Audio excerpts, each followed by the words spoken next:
Right now, rescue boats are pulling people from flooded homes in Indiana. These are the same homes that lost power and suffered wind damage just hours earlier. The wind came first, now the water is here. A confirmed 99 miles per hour wind gust struck Gary, Indiana. That is Category 2 hurricane force wind. It is strong enough to tear roofs off houses and snap trees like twigs. In Wayne County, more than 10 inches of rain fell in a single day. That is more water than some towns see in 3 months. In Cambridge City, streets are buried under 5 feet of standing water. Rescue crews are navigating neighborhoods in boats. This is not a normal thunderstorm. Something significant is happening.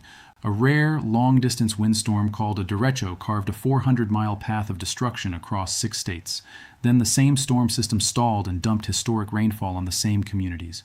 Today we are going to break down exactly what happened, why this 1-2 punch of wind then water is so dangerous, and what is still unfolding right now.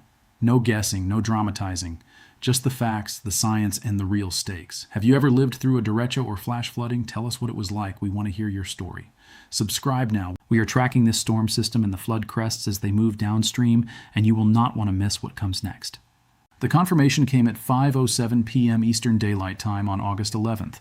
That is when the Storm Prediction Center in Norman, Oklahoma officially declared this event a derecho.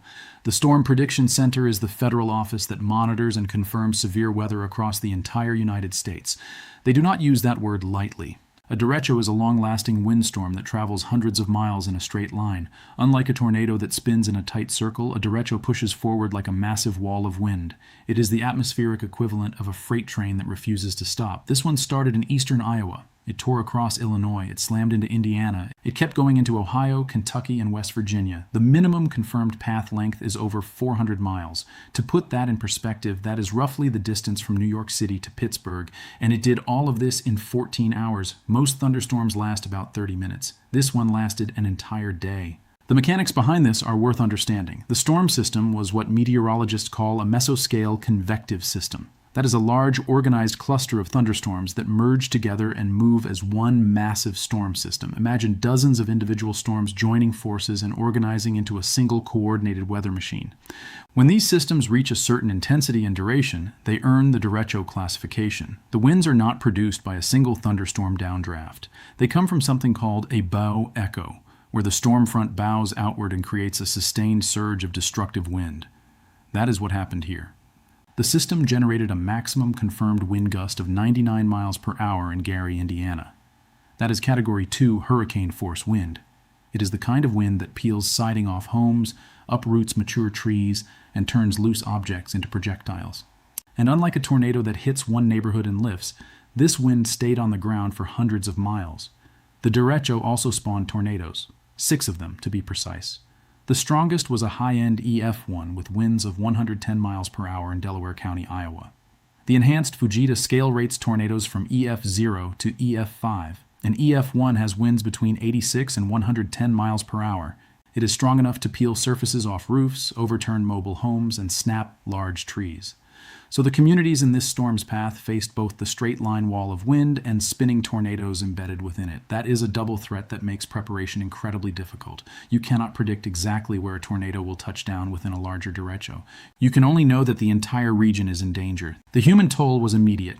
In Geneva Township, Indiana, a 4-year-old boy was killed when a tree fell on his home. In Portage, Indiana, 88-year-old Leona Rice was killed when her home exploded shortly after the storms passed. Investigators believe the winds may have damaged a gas line. A 3rd death was confirmed in the aftermath. 3 families lost loved ones in a matter of hours. The Storm Prediction Center had been monitoring this system for days. They issued severe thunderstorm watches well in advance. But a derecho is not like a hurricane. You cannot evacuate a 400-mile path. You can only warn people to take shelter and hope they take it seriously. The damage was catastrophic. More than 1 million homes and businesses lost power across Illinois, Indiana, Ohio, West Virginia, and Virginia. In Indiana alone, 300,000 customers were still without electricity Wednesday evening. That is 300,000 households sitting in the dark, in August heat, with no air conditioning and no way to preserve food. To understand the scale of this wind event, it helps to compare it to history. On August 10, 2020, a derecho swept through Iowa and left a path of destruction that still holds records today. That storm traveled 770 miles in 14 hours. It produced peak winds of 110 to 140 miles per hour. It affected 20 million people across 90,000 square miles, and it caused $11.2 billion in damage. That makes it the costliest thunderstorm in United States history. The 2026 Derecho has a shorter confirmed path at 400 miles and a lower peak gust at 99 miles per hour. But there is a critical difference that makes this event potentially more dangerous. The 2020 Derecho was wind only. The 2026 event added a second act that is still unfolding. But the wind was only the opening act. The same storm system that tore across the Midwest was about to deliver a second blow, and this one involved water. The atmospheric machinery that produced the Derecho did not simply dissipate, it reorganized, it stalled, and it began to rain. Not a gentle rain. A catastrophic deluge. In Wayne County, Indiana, more than 10 inches of rain fell within 24 hours. That is historic for this part of the country. Radar rainfall estimates showed 8 to 12 inches across 6 counties. Delaware, Randolph, Henry, Wayne, Fayette, and Union counties all saw extreme rainfall. To understand what 10 inches of rain means, consider this. The average annual rainfall for Indiana is about 43 inches. This one storm dropped nearly a quarter of a year's worth of rain in a single day. The ground could not absorb it, the rivers could not carry it, and the water had nowhere to go but into people's homes. The National Weather Service issued flash flood emergencies for 7 counties. This is the highest and most urgent flood warning the agency can issue. It means flooding is already happening and lives are in immediate danger. It is higher than a flash flood warning. It is reserved for the most extreme situations. The National Weather Service used the phrase life-threatening flash flooding in its emergency alerts. CNN described the situation as catastrophic. That word is not used casually. It is reserved for events that overwhelm emergency response capacity. And that is exactly what happened here. In Cambridge City, local law enforcement reported 5 feet of standing water in the streets. That is waist deep on an average adult. It is enough to float cars and completely block road access. Rescue boats were deployed to reach people trapped in their homes. More than 2,000 residents in Cambridge City lost power during the flooding. A town of 1,800 people had more people without power than it has residents. That is because the outages also affected surrounding areas and critical infrastructure.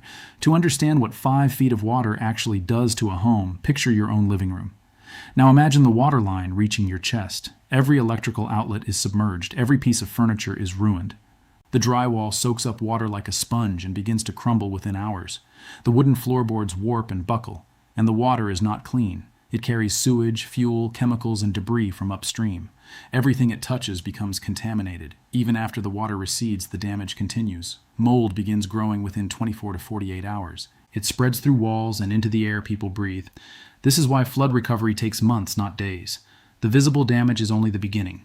The flooding did not stop at Cambridge City. The White River at Muncie was forecast to crest at 15.5 feet. The flood stage is 9 feet. That means the river is expected to rise to nearly double the level at which it begins to overflow its banks. The flood stage is the water level at which a river begins to cause damage. At 15.5 feet, the White River becomes a different beast entirely. It covers roads, it enters homes, it cuts off entire neighborhoods. State Road 38 in Wayne County was partially washed away. The highway is literally gone. Part of the roadway was washed away by the floodwaters. INDOT crews blocked off both sides. This is the kind of infrastructure damage that takes months to repair, not days, and it happened in a matter of hours. The flooding is not just a rural problem. Muncie, with a population of 65,000, is facing a major emergency. The fire department is going door to door evacuating residents from southeast neighborhoods. The evacuation zone is bounded by Madison Street and Hackley Street, from Memorial Drive South to 18th Street. That is a significant portion of the city. Firefighters are not waiting for people to call for help. They are actively going to every door and telling people to leave now. This is the reality of a flash flood emergency. The water is not coming. It is already here, and it is rising. The White River is expected to crest Thursday morning, August 13th, but the damage will be done long before then. To understand what that means for the people on the ground, you have to look at the towns now underwater. Cambridge City has a population of about 1,800. It is a small, tight-knit community, and right now, it is drowning. 5 feet of water in the streets, rescue boats navigating between houses, more than 2,000 residents without power. The entire town is effectively shut down. Hagerstown is in a similar situation, so is Connorsville, with a population of 13,000, and Newcastle with a population of 17,000. Newcastle is dealing with water main breaks. That means the drinking water system is compromised, flooded roads are cutting off access to neighborhoods, submerged vehicles are scattered across the streets, schools are closed across multiple counties, parents cannot go to work because they cannot leave their homes, and even if they could leave, the roads are gone. The compounding danger here is difficult to overstate. It is August. Temperatures are in the 80s and 90s. Hundreds of thousands of people have no power. That means no air conditioning. For elderly residents, that is not just uncomfortable, it is life-threatening. Heat exhaustion and heat stroke become real risks. Flooded roads cut off access to hospitals and pharmacies. People with medical conditions cannot get to their doctors. People on oxygen machines cannot run their equipment without power. And the rain is still falling. The National Weather Service is tracking additional storms through the week. This is not a situation that is resolving. It is a situation that is evolving. The 3 confirmed deaths are a tragedy, but the potential for more is real. The flooding is still spreading. The White River is still rising. And the flood crests are moving downstream. That means communities that have not yet seen the worst are about to face it. The water that fell in Wayne County is not staying in Wayne County. It is flowing into rivers and streams. It is moving toward towns that have not yet been hit. This is the nature of river flooding. The rain stops, but the water keeps coming. The crest moves slowly downstream, and every town in its path becomes the next front line. This didn't happen in a vacuum. The conditions that made this possible were building for months. Scientists had been warning earlier in 2026 that a developing Super El Niño would create unprecedented weather extremes. El Niño is a natural climate pattern where the Pacific Ocean warms up. That warming changes weather patterns all around the world. It often brings more extreme storms, more flooding, and more heat waves.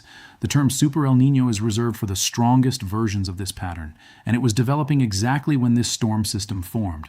Scientists were explicit about what to expect. They said the word unprecedented. They warned that the atmosphere would be more energetic. That means more moisture in the air, more fuel for storms, more intense rainfall, more destructive winds. The derecho and the flooding fit this pattern precisely. The 2020 Iowa derecho comparison is instructive here. That storm was wind only. It caused $11.2 billion in damage and affected 20 million people. But it did not produce catastrophic flooding afterward. The 2026 event is different. It delivered the wind, then it delivered the water. The 1-2 punch is what makes this event especially dangerous. The wind weakened homes and infrastructure.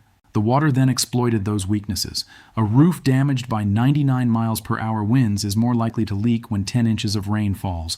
A power grid already stressed by falling trees is more likely to fail completely when floodwaters reach substations. Each disaster compounds the other. The whole is worse than the sum of its parts. This is not speculation. This is what is happening right now. The Storm Prediction Center confirmed the derecho. The National Weather Service issued the flash flood emergencies. Local officials are conducting evacuations. The numbers are not estimates, they are measurements. The 99 miles per hour gust was recorded by an anemometer. The 10 inches of rain was measured by rain gauges. The 5 feet of water in Cambridge City was reported by local law enforcement. The 15.5-foot forecast crest for the White River comes from the National Weather Service's river forecasting models. These are the same models that guide flood preparedness for the entire country. What makes this event different from a typical severe weather outbreak is the spatial and temporal scale. A typical thunderstorm produces wind damage in one area and rain in another. This system produced hurricane-force winds across 400 miles and then stalled to produce historic rainfall in the same region within 24 hours. That is not normal. That is not something the National Weather Service sees every year. It is the kind of event that gets studied for years afterward. It is the kind of event that changes how meteorologists think about compound disasters. There is a term for what happened here. Meteorologists call it a compound extreme event. That means 2 or more extreme weather events happen in the same place within a short window of time. Each one on its own would be serious. Together, they create a situation that is far worse than the sum of their parts. The derecho weakened the infrastructure. The flooding destroyed it. The power outage made the flooding more dangerous because people could not see the water rising in the dark.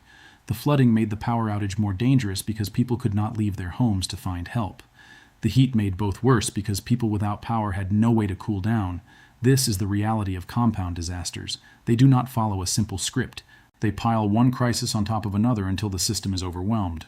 The emergency response is ongoing. Firefighters are still going door to door. Rescue boats are still in the water. Power crews are working around the clock to restore electricity. But the flooding is still spreading. The White River is still rising. And additional storms are possible through the week. The National Weather Service is monitoring the situation closely. They are issuing updates as new data comes in. The flood crests are moving downstream. Every hour the situation changes. Every hour new information becomes available. For the people in these communities, the immediate priority is survival. Get to higher ground. Do not drive through flooded roads. Follow evacuation orders. These are not suggestions. They are life-saving instructions. The water is not something to be photographed or filmed. It is a force of nature that has already killed 3 people. It is not done yet. And as the flood crests continue moving downstream, the question now is what happens next. The 2020 Iowa derecho and the 2026 Midwest derecho share a name. Both brought destructive winds. Both caused billions in damage. But 2026 added a second act that 2020 never produced. The 2020 derecho was wind alone. It caused $11.2 billion in damage with no significant flooding afterward. But the 2020 storm did leave one important lesson.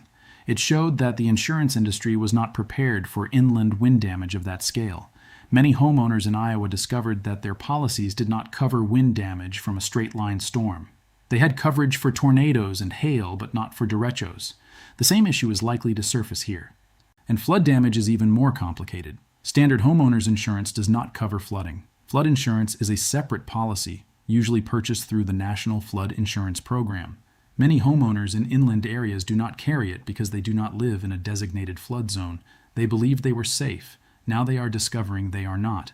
This is a financial disaster layered on top of a physical one, and it will be years before the full economic impact is measured. The 2026 event is different. The wind was the opening act. The water may be the main event, and the main event is still unfolding. The White River has not yet crested. The floodwaters have not yet receded.